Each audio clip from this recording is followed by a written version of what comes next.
This is it. It's finally now or never for the global economy. We've reached that point where either the second half rebound, it has to show up, and not just because we've begun the second half of the year, or companies around the world are going to have to take more drastic action to address their problems, to address the macroeconomic problems that are persisting long beyond what most people had been expecting.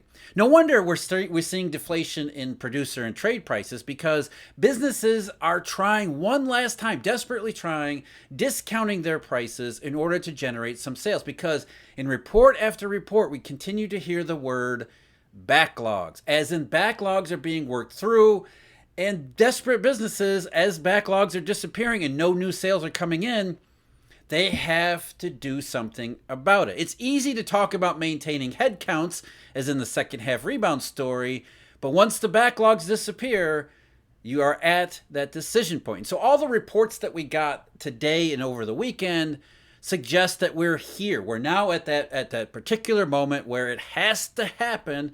The second half rebound better already have begun, or the real recession will. Let's talk about the second half rebound. Let's review what it's supposed to have been in the words of the ISM's manufacturing report. Let's go back to March 1st. So this is for the numbers for the month of February. And the ISM said that panelist companies continue to attempt to maintain headcount levels through the projected slow first half of the year in preparation for the stronger performance in the second half. That's the story in a nutshell. Companies don't want to lay off workers, especially in this environment, especially having laid out a lot of expenses in order to obtain those workers and then train them and get them useful and productive. They don't want to just lay them off over what they all believe will be nothing more than a short and shallow downturn. Maybe recession, maybe not, doesn't even matter to them. Because in the second half of the year, in good part because everybody believed China reopening was going to contribute to global growth, the second half of the year would make it all worthwhile. Take the short run hit to profits and margins by maintaining workforce in hopes, in expectations really, that the second half of this year was going to be so much better, would kick off a legitimate recovery, especially if China reopening goes the way everybody was hyping it. Fast forward a couple months, now this is June 1st, so the month of May, and the ISM said companies were managing outputs to better match demand for the first half of 2023, the weak first half, but prepare for growth in the late summer, early fall period. Still a second half rebound. However, the ISM added, there's clearly more business uncertainty in May. So a couple months later, still second half rebound, but now a little more uncertainty about it. Now the latest data that we got today, early July, for the month of June. So finishing up the first half, the ISM now says this. Panelist companies reduced production and began using layoffs to manage headcounts to a greater extent than in prior months, amid mixed sentiment about when significant growth will return. So we started out absolutely certain there was going to be a second half rebound. We'll hold on to our workers. Then it got a little more uncertain in the wake of SVB and the banking crisis, Credit Suisse, and all of that stuff.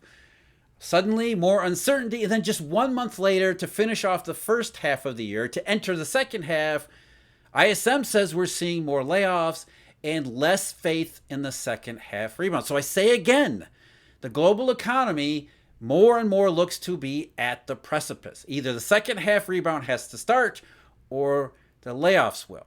We got data all around the world. As I said, we've got JP Morgan, we've got S&P Global, we've got ISM, we've got China's manufacturing and non-manufacturing statistics. But first, I'm Jeff. This is Eurodollar University. Thank you very much for joining me. If you're interested, Eurodollar University has memberships available where we talk about the monetary system. We go over the monetary system. We diagram and illustrate what goes on in the monetary system. Right now, we're talking about the collateral and collateral multipliers, extremely, exceptionally important parts of the global reserve currency. We also have research subscriptions available.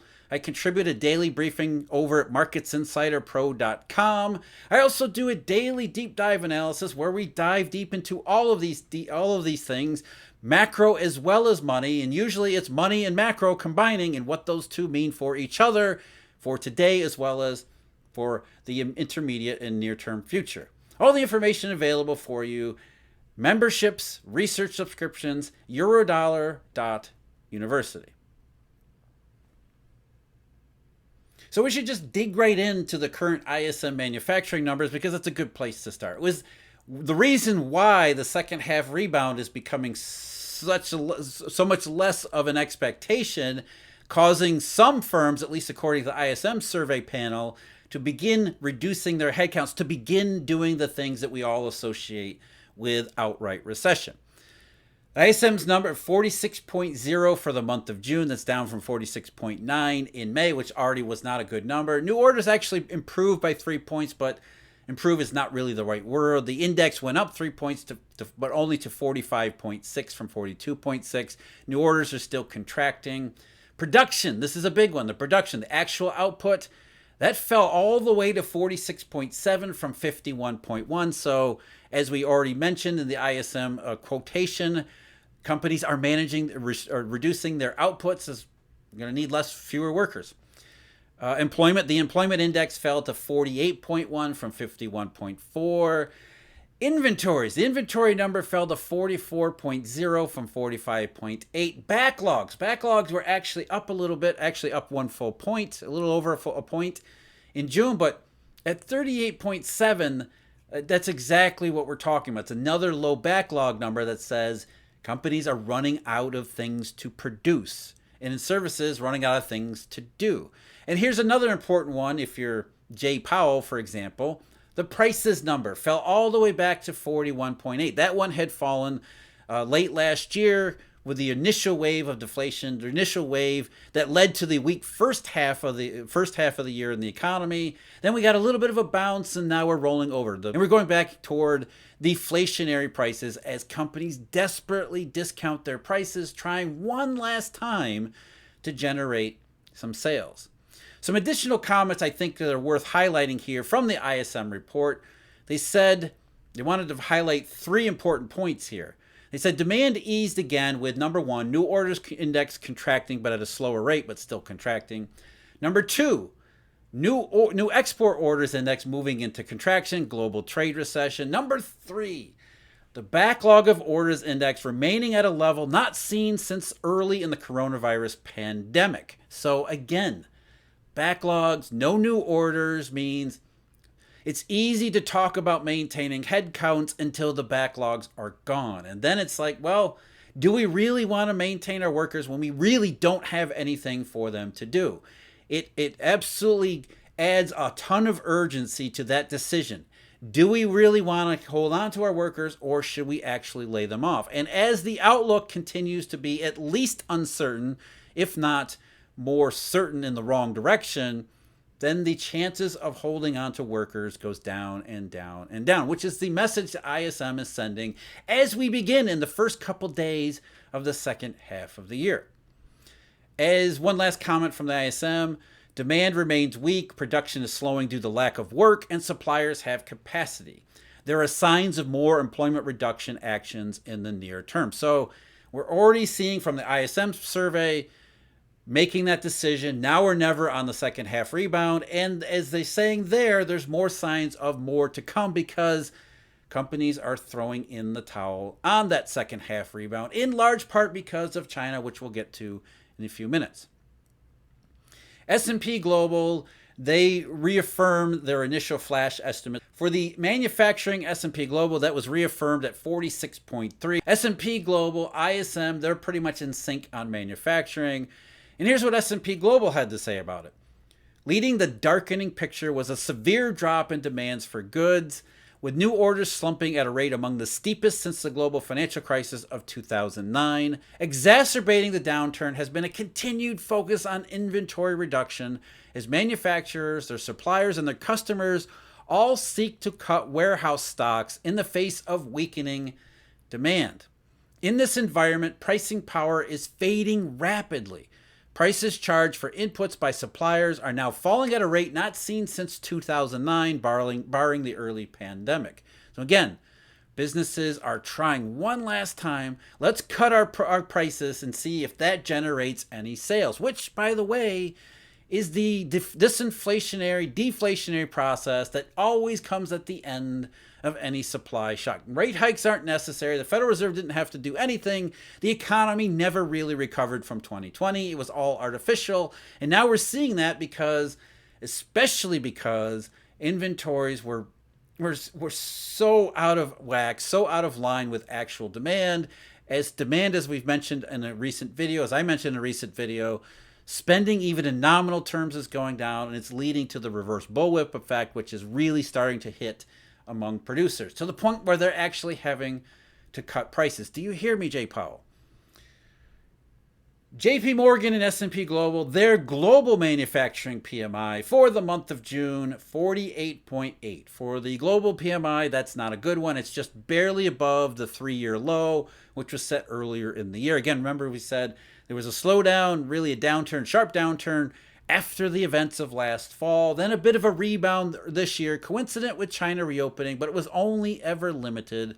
There's never going to be all that much to begin with. And now that it's over, how quickly it's over, as we'll see in a minute, the global economy, manufacturing in particular, more exposed to the global trade recession, which continues to rage around much of the world. Here's what JPM said. Conditions in the global manufacturing sector worsened at the end of the second quarter. June saw output fall back into contraction territory following a further decrease in new order intakes. This led to a more cautious approach for manufacturers, with purchasing cut back sharply, inventory destocking, employment broadly flat, and business optimism dipping to a 7-month low. So they're saying employment around the world continues to be flat, but with optimism falling, orders falling, backlogs disappearing, employment cannot be flat for much longer. Another comment from JP Morgan. The current sustained weakness of the demand environment led to an increasingly cautious approach for manufacturers. Staffing levels were broadly unchanged during June. Purchasing activity was cut back to the greatest extent since January, and stocks were depleted as companies freed up funds, which tells us something important about the timing. Not just China's reopening failing, we also have to keep in mind we still haven't seen the full impacts of the credit crunch, because there is a credit crunch ongoing. And one last comment, the dearth of demand also led to backlogs of work being reduced for the 12th month in a row. 12th month in a row. Backlogs are getting down lower and lower with no new sales coming in. The second half rebound, optimism is fading, not enough work. It ends up with mass layoffs at some point. One key reason why the second half rebound, and there's so much less optimism for it, China. China was supposed to be a huge part, as was Europe. Remember the European story, which we're not going to talk about today. We've talked about that enough recently. But China in Europe. Europe was supposed to resurrect itself in the wake of surviving last year's energy catastrophe that didn't happen.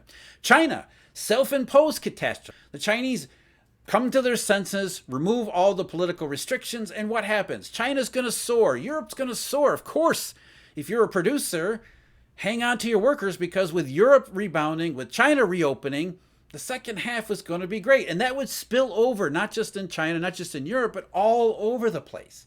The entire global economy would be able to weather a short, shallow recession in the first half that was made short and shallow by all of these positive factors in the second half, to the point where central bankers in the US and Europe were thinking, boy, we need more rate hikes because the economy's incredibly resilient. When all the reports that we continue to get say the economy only looks resilient if you only look at labor numbers, and if you only look at labor numbers because the second half rebound was thought to still be in play. Businesses aren't yet cutting workers because up until now, they were holding out hope that it was actually going to happen. China's numbers they put the final nail in the coffin of their part of the second half rebound story. So you can understand one reason why manufacturers around the world are suddenly starting to, maybe, as the ISM says, already throw in the towel and give up on the second half rebound. China's manufacturing, this is the official National Bureau of Statistics, so government PMIs. China's manufacturing PMI, 49.0. in the month of June. That's actually up 0.2 of a point from 48.8 in May, so basically unchanged. New orders basically unchanged at 48.6, so contracting there. New export orders, those went further lower, further underneath 50, 46.4 from 47.2, so global trade recession, which is being exposed by China's failed reopening. Import orders down to 47 from 48.6. But it's not just manufacturing. We see it in weak services PMIs, in particular ISMs, which we'll get the update for that in a couple days. The Fed services PMIs in the United States, the regional PMI services, they've been all bad, including the Chicago Feds, which was just atrocious. So it's not just manufacturing. And the Chinese would agree. Their non-manufacturing PMI fell to 53.2 from 54.5. That more than a decade high that they reached a few months ago. That seems like just ancient history at this point. New orders for the second month running at 49.5, so they're modestly contracting in the services economy in China, despite all the reopening hype.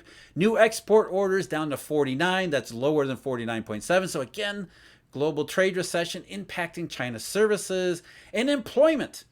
The employment index fell to 46.8 in non-manufacturing in China from 48.4. 46.8, that's more of a lockdown number than it should be anything like a reopening number. It should be zooming ahead. And remember, China has a youth unemployment problem and a migrant unemployment problem too.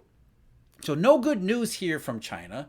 No good news from any of the reports in manufacturing we got, whether it's JP Morgan, S&P Global, or the ISM. All of them together, at the very least, saying second half rebound does not look likely. The ISM saying companies are already responding to them giving up on the second half rebound. S&P Global says, yes, the backlogs are disappearing. We can see why there might be more adjustments moving ahead because recession. Everything that we've been talking about, including deflation, as more businesses desperately try to boost sales, they have to cut prices. That's in the numbers too, all around the world. The second half rebound is almost dead. It may actually be dead, and we're only a couple days into the second half of the year.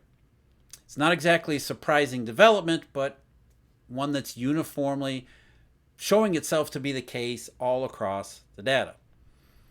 I'm Jeff. This is Eurodollar University. For all those in the U.S., happy 4th of July tomorrow. For those of you who aren't in the United States, then happy Tuesday anyway. I'll be back on Wednesday.